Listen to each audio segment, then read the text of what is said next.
We are adamantly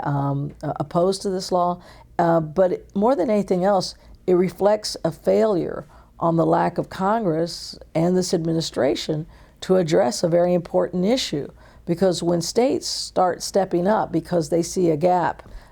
in the way that these laws are enforced, then I think they feel like they need to do something. We understand that frustration, but this is absolutely the wrong answer to deal with immigration, and this law will do nothing to solve the issue of immigration.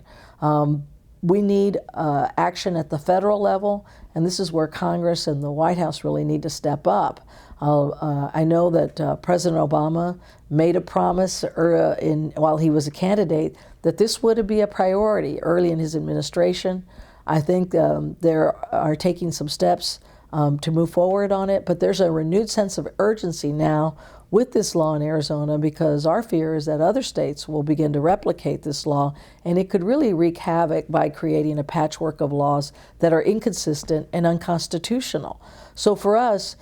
we see the need to provide a level playing field out there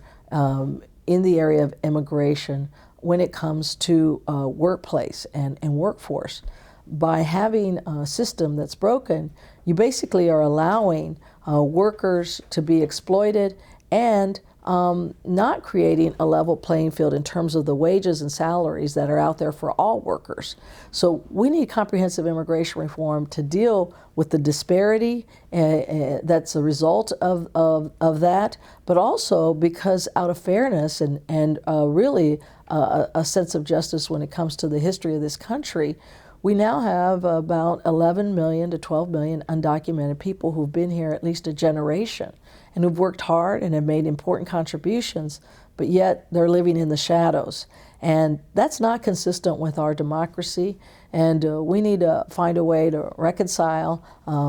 a system that will allow for strengthened enforcement and protection of our borders, but at the same time understands the need to bring these people out of the shadows.